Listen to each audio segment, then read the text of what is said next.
Welcome back, everyone. We're diving into something pretty cool today. 22 Bishopsgate, a skyscraper in London. Yeah, and we're going to go deeper than just the basics here. Yeah, this one's been called like a vertical village.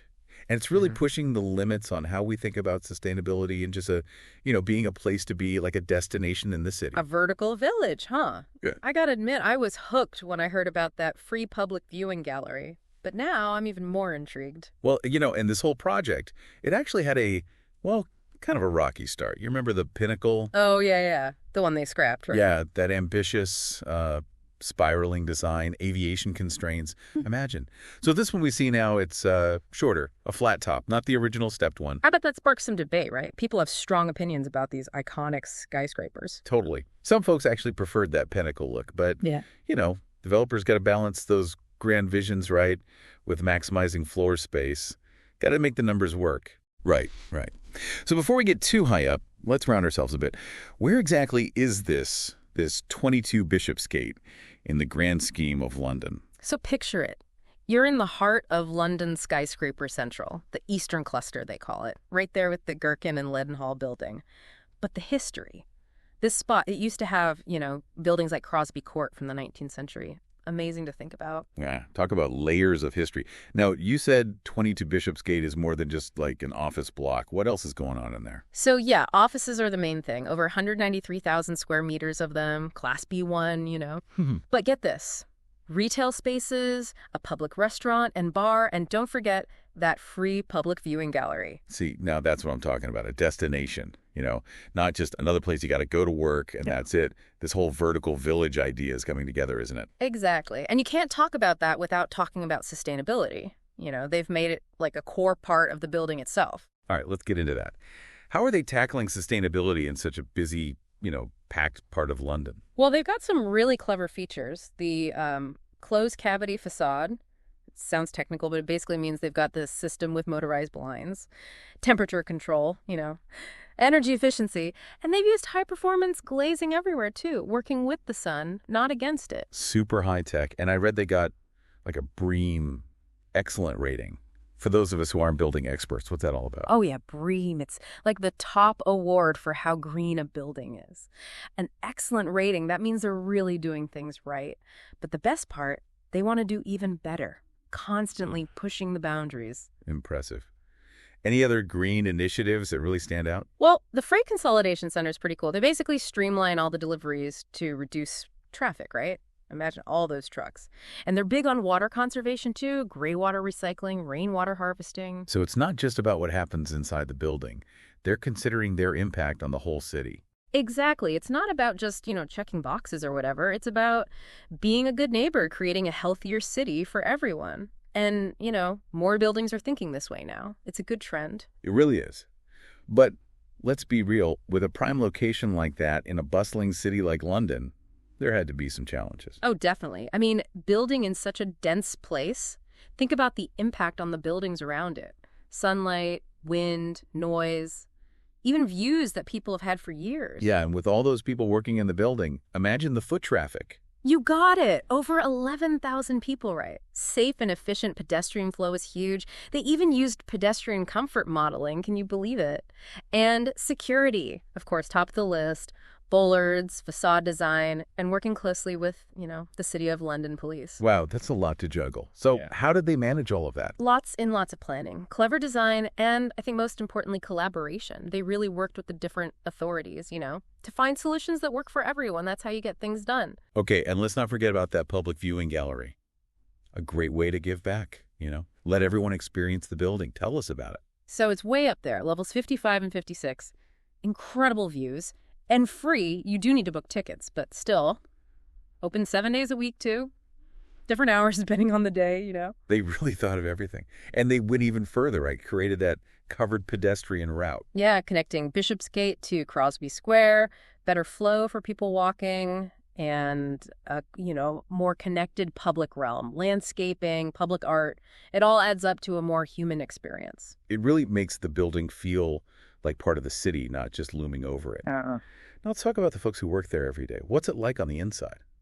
Well, it's designed to be a very positive experience, going beyond just, workspaces. So more of a lifestyle hub. Yeah, you've got shared spaces, food outlets, even gyms, trying to meet everyone's needs. And didn't I read something about the well building standard? What's that all about? The well building standard is all about people, about health and well-being in the building itself. 22 Bishopsgate, they're actually aiming to be like the first well-accredited building in the UK. It's a big deal. That's fantastic. And are they pushing people to, ditch the car and go green for their commute? Oh, yeah. Tons of cycle parking facilities to encourage that, Yeah. Active commuting. It's all part of that bigger picture. Offices becoming more than just offices. It all comes back to that vertical village concept. We've covered a lot. The history, the design, the sustainability. It's clear 22 Bishopsgate is, well, kind of a game changer. It really is a remarkable project. Challenges how we think about what a skyscraper can be, and how it fits into a city. And that leads to a question for you, our listeners. Yeah. What do you think this kind of building tells us about the future of cities? Are these vertical villages the way forward? Or are they creating new challenges we need to think about? We want to know what you think. Share your thoughts. Join the conversation. And we'll be back with part 2 of our deep dive into 22 Bishopsgate after a quick break. So we were talking about how 22 Bishopsgate is so committed to being sustainable, right? Let's get into those specifics. Like, how did they actually get that BREEAM excellent rating? Yeah, I'm curious about that too. Saying a building is sustainable is one thing, but how do they make it happen? What were some of those key design choices? Energy efficiency, that's a big one. That closed cavity facade, right? With those motorized blinds. It's not just about looks. It's about regulating temperature, keeping energy use down. And, like I said, high performance glazing, letting the light in, but not the heat. Smart design. Sounds pretty high tech. It is. And they've got energy efficient lighting everywhere. LEDs, Yeah. and occupancy sensors. So the lights are only on when they need to be. Smart. I always forget to turn off lights. Now, what about that CHP system? I gotta admit, I don't really get how that works. Combined heat and power. It's like, imagine having a mini power plant in the building itself. Generates both electricity and heat. Super efficient. And for 22 Bishopsgate, it means they're not relying on the regular power grid as much. Smaller carbon footprint, Wow, so they're not just using energy well, they're making some of their own too. That's amazing. Right. It's thinking holistically, and then there's the water conservation. Yeah, those gray water recycling and rainwater harvesting systems sounded interesting. How does all that work? So gray water recycling, it's taking the water from sinks and showers and treating it right. Not for drinking, but you can use it to flush toilets, water plants, things like that. Saves a lot of fresh water. That's pretty ingenious. And rainwater harvesting? Is it as simple as it sounds, like collecting rain from the roof? Pretty much. They've got a system that collects the rainwater, stores it, then they use it for those non-potable things like the gray water. Between those two systems, they really reduce how much water they need from the city. Really impressive. They're really raising the bar for what a sustainable building can be, especially in a city like London. Yeah, but they're not stopping there. Remember, they're always trying to do better, right? Pushing those limits even further. So how are they doing that? What's next for them? Constant monitoring, for one thing. They track how much energy and water they're using, looking for ways to tweak things, make it even better. And they're working with the tenants, too, encouraging everyone to do their part. It's a team effort, really. Makes sense. Even small changes can add up. Yeah. Right. Okay, so we've been talking about the inside of the building. Let's zoom out for a second. Remember, this is the eastern cluster, super dense area, lots of skyscrapers. How did they manage to build something so big and not totally disrupt the neighborhood? That's such an important thing to consider, right? Especially when it comes to things like daylight and sunlight. It can't just block everyone's light. Yeah, did they manage to design it so it doesn't cast like a permanent shadow over everyone? Well, the shape helps. It's pretty slender. And the way the facade is designed, it actually reflects light. But it wasn't just guesswork. They did all these studies, super detailed, using computer models, looking at how the shadows would fall at different times of day, different times of year. Wow, that's serious attention to detail. So what did those studies show? Any major problems? There were some minor, I guess you could say moderate, effects on a few buildings. St. Helens Church, Gibson Hall, and a residential building on Wormwood Street, but those buildings, they were already below the recommended levels of daylight because, well, it's a dense area. So 22 Bishopsgate wasn't the sole culprit. Right, and it was all considered in the planning process, deemed acceptable. The benefits of the development, they outweighed those impacts. A delicate balance for sure.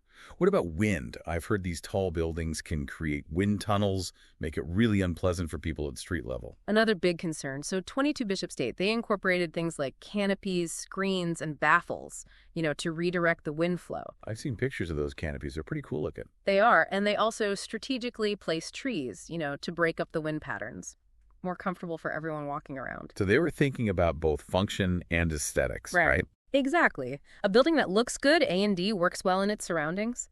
And their wind studies, they showed that it wouldn't cause any big problems at street level. That's a relief. Okay, let's talk transportation. This is a busy part of London. Getting around must have been a major factor. How did they handle that? Okay, so get this. They designed it to be completely car-free. No on-site parking except for disabled access, of course. Really wanted to encourage people to use, more sustainable options. Wow, that's bold. Weren't they worried people wouldn't want to work there if they couldn't drive? It was a gamble, for sure. But they figured prime location, great public transportation, people would be okay with it. And it sounds like they were right. They were. But they didn't just leave it at that. They made those sustainable options really appealing. Like, the basement has tons of cycle parking, showers, lockers, the whole deal. If you want people to bike, you got to make it easy. Right, totally. But what about people who use public transportation? Oh, it's super well connected. Walking distance to a bunch of underground stations, Liverpool Street, Moorgate, Bank.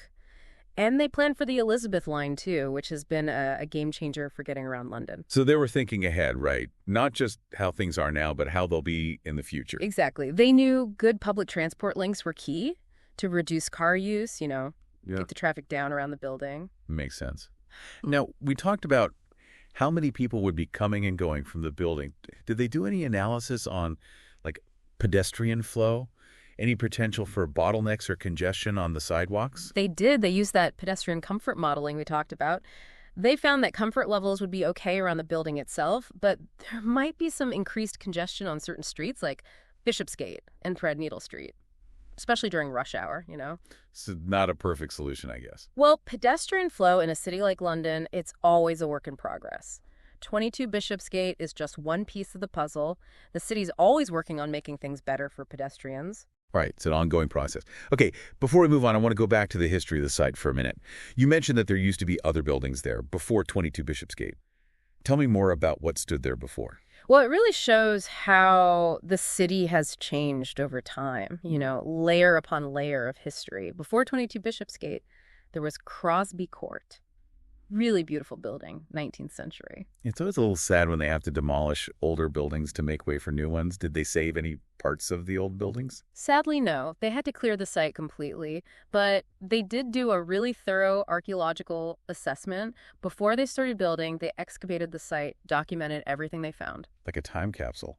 That's so cool. Did they find anything interesting? They found traces of Roman and medieval London under Crosby Square and the steps nearby. Amazing, right? Gives you a sense of how long people have been living and working in this spot.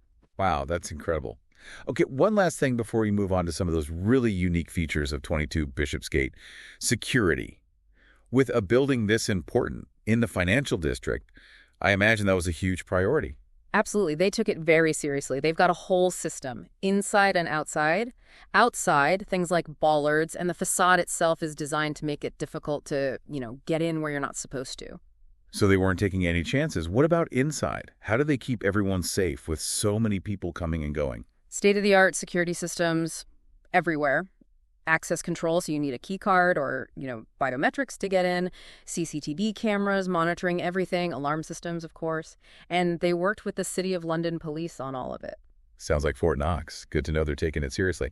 All right, let's talk about those unique features. That public viewing gallery, that's got to be at the top of the list. What can you tell us about it?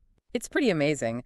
Panoramic views of London from 278 meters up. Imagine that. And it's free, although you do need to book in advance. Open every day of the week, too. Different hours, depending on the day. And what are those hours? Is it open at night? Those nighttime views would be incredible, I bet. You're in luck. Weekdays, they're open 10 a.m. to 6 p.m. Saturdays, 10 a.m. to 5 p.m. Sundays and holidays, a bit shorter, 10 a.m. to 4 p.m. So there's really a time for everyone, early birds, night owls. Sure. Everyone can experience it. Is there like a cafe or restaurant that there too? Of course. They've got a restaurant and bar on levels 57 and 58, right above the viewing gallery. Perfect spot for, a meal with a view. And if you want to be outside, they've got a terrace on level 58 too. Wow, I'm definitely adding that to my to-do list. Okay, so the viewing gallery is a big draw for visitors, obviously. But what about the people who work in the building every day? What makes 22 Bishopsgate a good place to work?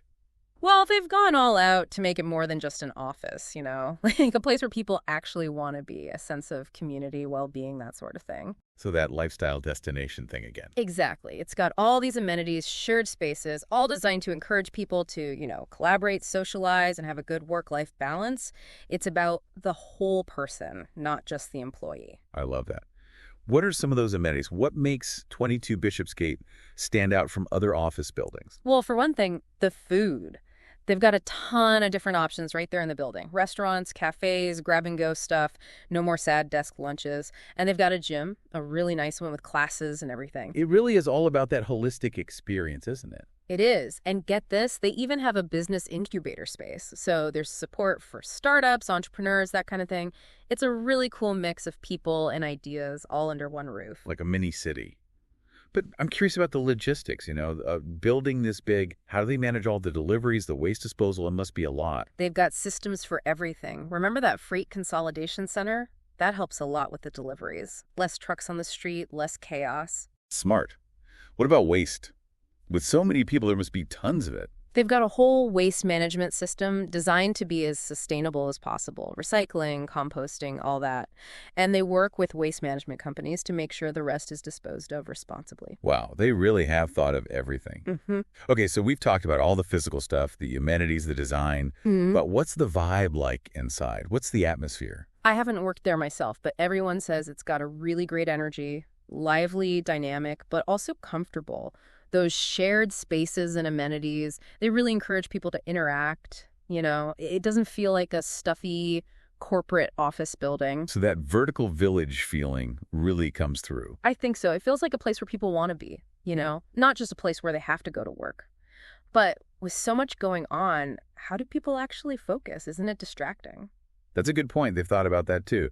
They use special materials and design features to, absorb sound. And they've got quiet zones, focus rooms where people can go if they need to concentrate. So there's something for everyone, right? Some people like the buzz. Some people need quiet. Exactly. 22 Bishopsgate seems to have found a good balance. It's a really well-designed building. Okay, let's talk about the design a bit more. Remember, the original design, the pinnacle, had to be scrapped because of those aviation restrictions. Can you tell me more about why that happened and how they fixed it? Yeah, remind me, what was the issue exactly? So the pinnacle, it was so tall and it had that spiraling design, right? The Civil Aviation Authority, they were worried it would interfere with radar signals and, be a hazard for planes. Makes sense. So they had to change it. Yep, back to the drawing board. They ended up making it about 22.5 meters shorter, and they changed the top to be flat. Not the step design they had before. That must have been disappointing to have to change their original idea. But at least they found a solution. Did those changes affect how the building looks? Like, does it still have that wow factor? Well, the flat top is definitely noticeable. Some people think it would have looked better with the step design. But the building itself, the shape, the facade, it's still pretty stunning, especially how the light plays on the glass. So they didn't compromise on the materials or anything? No, not at all. High-quality materials everywhere. Like the base of the building has these bronze-clad columns, really elegant. So they turned a problem into an opportunity, right? To refine their design. Did making it shorter affect how much space they had inside, like for offices? It did reduce the floor space, yeah. But they got creative. They made the floor plans really efficient, and they added mezzanine levels to create more space. So they found ways to work around it. Smart. Okay, let's zoom out again. Think about 22 Bishopsgate in the context of the whole city. How does a building like this contribute to the city, besides just being a place to work? It's a statement, It shows that London is serious about sustainable development, about making the financial district a really great place to be. It's a sign of progress, but it also shows respect for the history of the city, its architecture. What do you mean by that? Like, how does it show respect for history? Well, it's all about sustainability, right? Yeah. And innovative design. And it gives back to the public with things like the viewing gallery and the pedestrian route. It's not just about the building itself, it's about how the building makes the city better for everyone. I like that. We talked about those public spaces already, but are there other ways 22 Bishopsgate enhances the area around it? Like, how does it interact with the street level? Well, they've got landscaping, public art all around the development. So it's not just a big, imposing tower, Yeah. They really tried to make it welcoming for everyone, whether they work in the building or not. And they made a point of improving the pedestrian experience on the streets around it. What did they do exactly? They widened some of the sidewalks, made it easier to walk around, added new crosswalks, made it safer, planted trees along Bishopsgate to bring a bit of nature into the area. It's great that they're thinking about those little things, right? It makes a big difference. It does. It shows that they see the building as part of the neighborhood, not just separate from it. Now, I know not everyone is happy about every new building, especially a big one like this. Have there been any criticisms of 22 Bishopsgate? Well, some people have raised concerns about views, like from some of the historic viewpoints like St. Paul's Cathedral, the Tower of London. They're worried the building blocks those views. Those are pretty iconic views. Did the changes they made, making it shorter, changing the top, did that help? It did help, yeah. Making it shorter definitely reduced the impact. But some people still think it would have looked better with that original step design. They say the flat top, it just doesn't fit as well with the skyline. It's a tough balance, isn't it? Preserving the old while making room for the new. Definitely. It's something that cities all over the world are struggling with, how to grow without losing what makes them special. Right. Let's talk about the people who work in 22 Bishopsgate. We've talked about the amenities, the work environment. But what kinds of companies are actually located there? What kind of businesses are drawn to a vertical village? Well, it's really diverse. You've got big multinational companies and smaller, more specialized firms. Really shows that the building can work for all kinds of businesses. Sounds like a good mix. Any particular industries that stand out? Financial services, obviously, because it's in the financial district. But there's also tech companies, law firms, consultants, even some creative businesses. A real mix of everything. Like a little city within a city. Yeah. We talked earlier about 22 Bishopsgate trying to be the first well-accredited building in the UK. Can you explain more about what that means? Why is it so important? So, the well building standard, it's all about making buildings that are good for people's health and well-being. It's a way to measure, how the building affects the people inside, air quality, light, comfort, even mental health. So it's not just about the environment, it's about the people too. Exactly. It's a holistic approach, thinking about how to make the building a positive place to be. What are some of the ways that 22 Bishopsgate incorporates the well building standard? Like specific things they did? They've got really advanced air filtration systems to keep the air clean inside, and they've got circadian lighting, which adjusts throughout the day to mimic natural light, helps people sleep better, feel better overall. Yeah, I've heard about that. It's amazing how much light can affect us, isn't it? It is. They've also incorporated biophilic design. Biophilic design, what's that? It's basically bringing nature into the building, living walls, plants, even water features. It creates a calmer, more stimulating environment. I love that idea. I always feel better when I'm around nature. Me too. And there's evidence that it's actually good for you. So 22 Bishopsgate, they've really thought about all these details, big and small, to make it a good place for people to work. It really is impressive. Okay, as we start wrapping up our deep dive into 22 Bishopsgate, let's go back to that vertical village concept.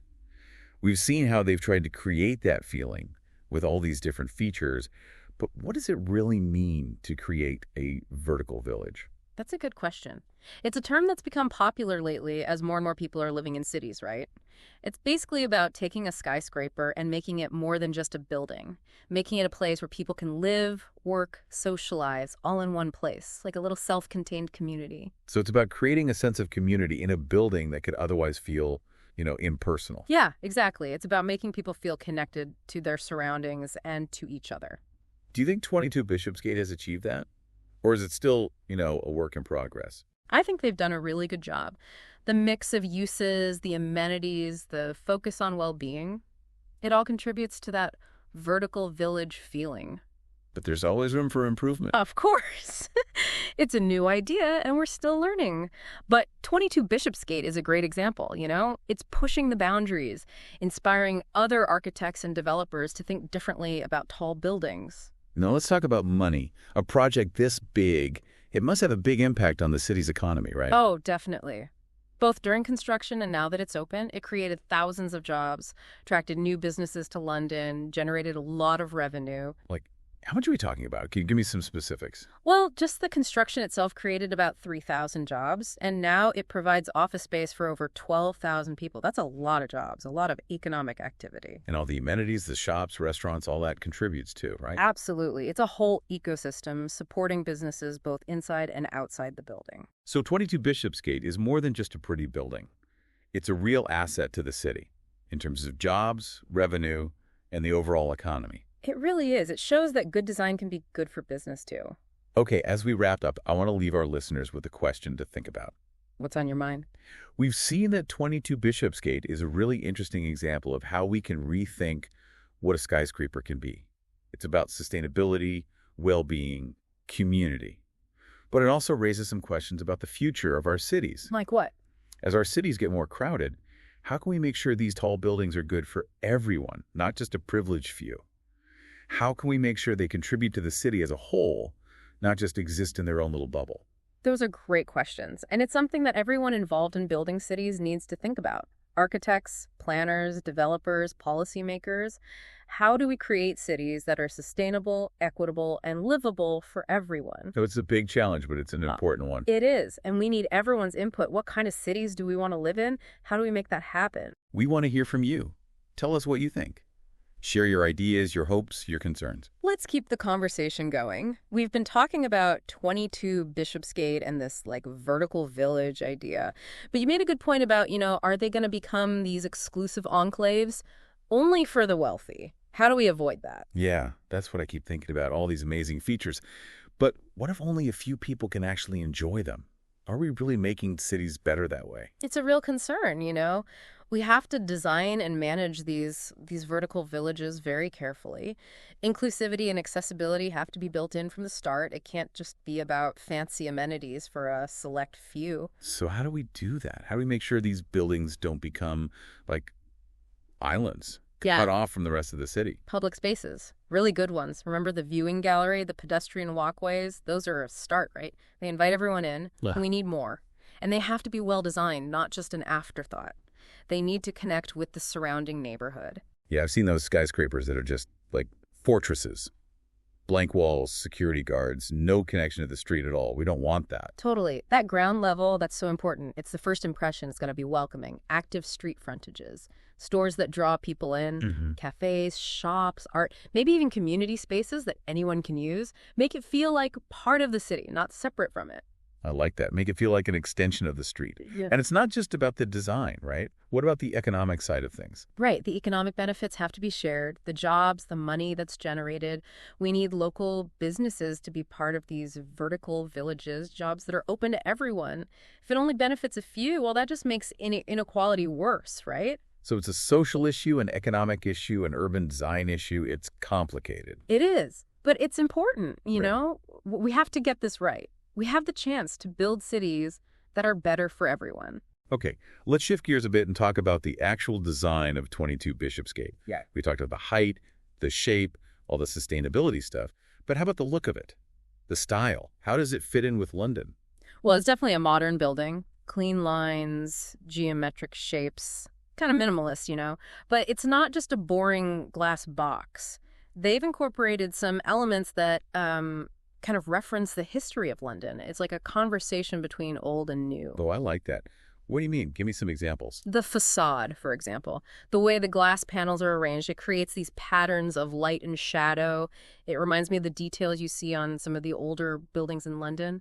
And the materials they use, like the bronze on those columns, it gives it a timeless quality. So it's modern, but it also respects the past. Exactly. Yeah. It's a bit like London itself, Always changing, but still connected to its history. And 22 Bishopsgate is right in the middle of the financial district. How does it fit in with all the other skyscrapers around it? Does it stand out or blend in? Oh, it definitely stands out. It's a landmark. You can't miss it. But I think it complements the other buildings, The Gherkin, the Leadenhall building, they all have their own style, but they work together to create a really interesting skyline. A skyline that's always changing, right? Pushing the limits. Exactly. And 22 Bishopsgate shows what's possible. We can build sustainably, we can build beautifully, and we can build in a way that respects the city. Okay, last question. What about the future of skyscrapers? Are they still relevant? Or are they like a thing of the past? What do you think? That's the big question, isn't it? I think skyscrapers are here to stay, but they have to change. They have to adapt. In what way? What will the skyscrapers of the future be like? Well, we're already seeing some of that change with buildings like 22 Bishopsgate. Sustainability, well-being, community, those are the key things. Skyscrapers can't just be about efficiency anymore. They have to be part of the city. They have to be good for people. They have to be good for the planet. So it's not just about building taller, it's about building better. Exactly. And I'm optimistic, I think we can do it. We have the technology. We have the ideas. We just need the will to make it happen. That's a great note to end on. It's been fascinating exploring 22 Bishopsgate with you. It's a building that makes you think about the future, about what's possible. I agree. It's been a pleasure. We hope you've enjoyed our deep dive into 22 Bishopsgate. Think about those questions we raised. What kind of cities do we want to build? What's the future of skyscrapers? We'd love to hear your thoughts. Until next time, keep exploring.